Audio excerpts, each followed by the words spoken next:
Breaking news చూస్తున్నాం. మరోసారి corona కలకలం రేపుతోంది.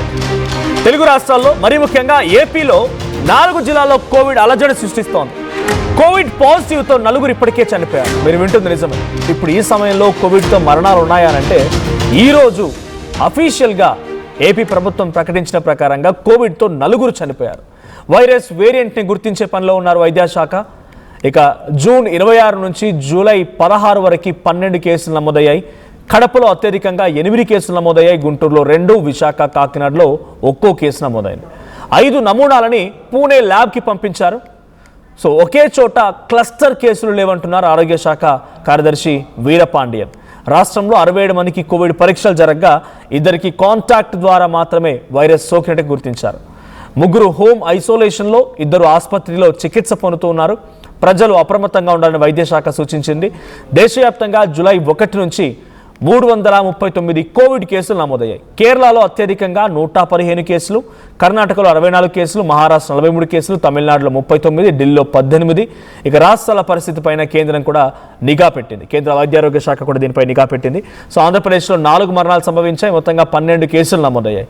సో వివిధ రాష్ట్రాల్లో వివిధ రకంగా ఉంది. అయితే ఇక్కడ అధికారులు చెప్తున్న మాట ఒకటే, ఇది గతంలో మాదిరిగా ఒక దగ్గర వన్స్ స్టార్ట్ అవ్వగానే ఆ కమ్యూనిటీలోనే ఆ రీజియన్లోనే పెద్దగా ప్రబలడం లేదు. ఇది డిఫరెన్స్ ఆఫ్ పాకుతోంది, ఒక్కో దగ్గర ఒక్కో రకంగా ఉంది అని చెప్తున్నారు.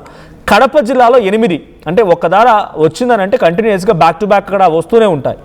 ఒకరికి తర్వాత ఒకరికి ఫిజికల్ కాంటాక్ట్, హ్యాండ్ షేక్ ద్వారా కానీ, తర్వాత సలైవా ద్వారా కానీ, స్ప్లిట్టింగ్ వల్ల కానీ ద్వారా వస్తూ ఉంటుంది. కానీ ఇక్కడ అటువంటి మాదిరిగా లేదు అని ఆరోగ్య శాఖ అధికారులు చెప్తున్నారట. గుంటూరులో 2 కేసులు, విశాఖలో 1 కేసు, కాకినాడలో 1 కేసు, 5 నమూనాలని అంటే 5 మెంబర్స్ యొక్క శాంపిల్స్ని పూణే ల్యాబ్కి పంపించారంట. ఇది ఏ రకమైన వేరియంట్ అనే కోణాల్లో ఇప్పుడు ల్యాబ్లో పరీక్షలు జరుగుతున్నాయి. సో ఒకే చోట క్లస్టర్ కేసులు అంటే బల్క్ కేసెస్ లేవని అధికారులు మాత్రం చెప్తున్నారు. దానికి సంబంధించి ఆరోగ్య శాఖ కార్యదర్శి వీరపాండియన్ అఫీషియల్గా ఒక స్టేట్మెంట్ రిలీజ్ చేశారు. రాష్ట్రంలో మొత్తం 67 మందికి కోవిడ్ పరీక్షలు జరిగితే 2కి మాత్రమే అది డైరెక్ట్గా వైరస్ సోకినట్టుగా తెలుస్తోంది. సో కాంటాక్ట్ ద్వారా వైరస్ సోకింది. సో 3 హోమ్ ఐసోలేషన్లో ఉంటే 2కి ఆసుపత్రి తరలించారు. సో మరణాల సంఖ్య కొంచెం తక్కువగానే ఉన్నప్పటికీ డెఫినెట్గా ఇది ఒక ఆందోళనకరమైన విషయం అని చెప్పాలి. ఈ స్థాయిలో మళ్ళీ కోవిడ్ ప్రబలుతోంది అని అంటే డెఫినెట్గా అప్రమత్తంగా ఉండాల్సిన అవసరం అయితే ఉంది. దేశవ్యాప్తంగా కూడా 340 కేసులు నమోదయ్యే సుమారుగా అంటే అర్థం చేసుకోండి ఏ స్థాయిలో కోవిడ్ మళ్ళీ విజృంభణకు సిద్ధమవుతుంది. అది ఒక్కరి దాంతో నమోదైనా అది ఒకరి తర్వాత ఒకరికి విజృంభించే అవకాశం కూడా ఉంది. సో 64 కేసులు కర్ణాటకలో నమోదైతే అత్యధికంగా 115 కేసులు కేరళలో నమోదయ్యాయి. దీనికి సంబంధించి ఏపీ వైద్యారోగ్య శాఖ అధికారులు ఎటువంటి నిర్ణయాలు తీసుకుంటున్నారు, చనిపోయిన వారి వివరాలు ఏంటి, ఏ రకంగా ఐసోలేషన్ తీసుకుంటున్నారు, మరిన్ని అప్డేట్స్ తెలుసుకుందాం. మా ఏపీ ఇన్పుట్ ఎడిటర్ కృష్ణమోహన్ సిద్ధంగా ఉన్నారు. కృష్ణమోహన్, సో ఇక్కడ వైద్యారోగ్య శాఖ నిర్ణయాలు ఎలా ఉన్నాయి? కోవిడ్ కేసులు రోజు రోజుకి పెరుగుతున్నాయి. మరి ముఖ్యంగా ఒకే జిల్లాలో 8 కేసులు నమోదవడం ఎలా చూడాలి? సో ఇప్పటివరకు మరణించిన వారికి సంబంధించిన డీటెయిల్స్ ఏంటి, ఇంకా మిగిలినటువంటి వారి చికిత్స పొందుతున్న వారి పరిస్థితి ఎలా ఉంది?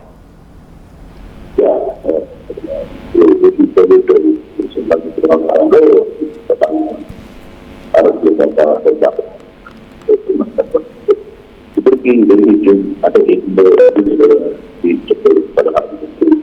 12 కేసులు కడపలో 8 తగ్గింది. పెరిగిన పరిస్థితి కూడా అంటే అందరూ ఉండాలి. నిన్న 2 ఉంటే ఈ రోజుకి 3 వచ్చింది. దాంట్లో సాధనలో కోవిడ్ పాజిటివ్ 4 చెందినట్టుగా కొంత సమాచారం తెలిసింది. కానీ ఆ 4తో వివిధ కారణాల కోసం ముందే కొంత తీవ్రమైన ఆరోగ్యాలు ఉన్నాయనేది తదుపరంగా 5 నమూనాలు చెన్నైలో మనం స్వచ్ఛంగా చెన్నై వచ్చిన పరిస్థితి. ఇక్కడ రాష్ట్రంలో మాత్రం కొంత కంపారిటివ్ రాష్ట్రాలతో చూసుకుంటే ప్రతినిధిగా అయితే పెద్దగా కష్టం అయితే లేదు. కాకపోతే ప్రస్తుతం 3 ఆసుపత్రిలో చికిత్సలు జరుగుతున్న పరిస్థితి మనం డిశ్చార్జ్ చేయాలనేది చెప్తున్నారు. పబ్లిక్ దానికి కావాల్సిన కూర్చోవడం ఆంధ్రప్రదేశ్ బాగా క్లియర్గా చెప్పినట్టుగా ప్రముఖంగా అయితే కొంత సున్నితంగా ఉంది డాక్టర్ పరిస్థితి. సో వ్యవహారంగా ఇప్పుడు దేశంలో 139 ఉంటే కేరళలో ఇప్పుడు ఉన్నాయి, కర్ణాటకలో మహారాష్ట్రలో ఆంధ్రప్రదేశ్ లో మాత్రం 12 మాత్రమే అయిపోయింది.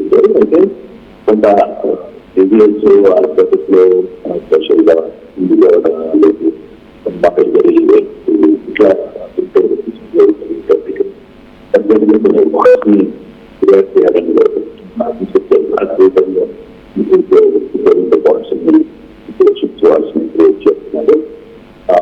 అంత ఆంధ్రప్రదేశ్ మోషన్ ఆంధ్రప్రదేశ్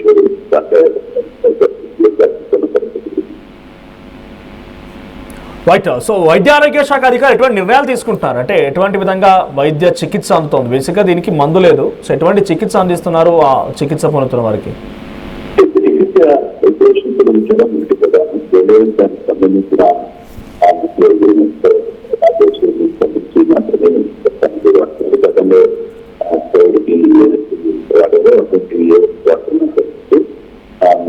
అంటే లాస్ట్ టైం కోవిడ్ వచ్చినప్పుడు పద్ధతినే ఎందుకంటే గవర్నమెంట్ కూడా ఏమి కాబట్టి కొంత ఇంపాక్ట్ కనబడుతుంది. లాస్ట్ టైం ఏదైతే వాళ్ళని ఐసోలేషన్ సెంటర్స్ మాత్రం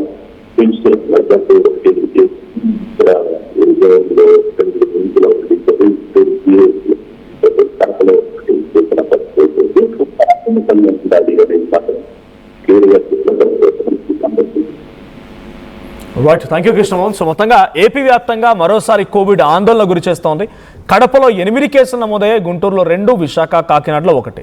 సో బేసిక్గా కోవిడ్కి చికిత్స లేదు, కానీ సెల్ఫ్ మనమే కొంత డైట్ ఫాలో అవ్వడం కానీ లేకపోతే సహజంగా కొన్ని ప్రక్రియలు ఉన్నాయి. దీంతో పాటుగా ఐసోలేషన్ కూడా వెళ్ళడం మంచిది. మన కుటుంబంలో ఒకరి కనుక వస్తే వాళ్ళు ఐసోలేషన్లో ఉంటే డెఫినెట్గా ఇంకొకరికి అది ప్రబలకుండా ఇంకొకరికి పాకకుండా ఉంటుంటుంది. సో సహజంగా ఇప్పుడు ఈ మధ్య కాలంలో కోవిడ్ లేదు, మళ్ళీ అయినా కూడా ఇది ప్రబలుతోందని అంటే డెఫినెట్గా అప్రమత్తంగా ఉండాల్సిన ఆవశ్యకత అయితే ఉంది. సో డెఫినెట్గా కొన్ని సిమ్టమ్స్ ఉన్నాయి. సో ఆ సిమ్టమ్స్ అందరికీ తెలిసిందే, కోవిడ్లో ప్రతి ఒక్కరం ఎక్స్పీరియన్స్ అయ్యాం కాబట్టి అటువంటి ఎక్స్పీరియన్సెస్ మళ్ళీ ఆ సిమ్టమ్స్ కానీ మళ్ళీ మీకు రిపీట్ అయితే డెఫినెట్గా డాక్టర్ని సంప్రదించండి. డాక్టర్ల సలహా సూచన మేరకు తగు జాగ్రత్తలు తీసుకొని దాని నుంచి బయటపడండి.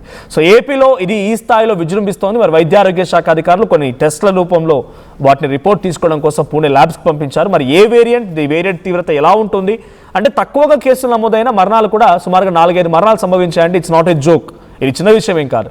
మరి దీన్ని ఎలా కంట్రోల్ చేస్తారు?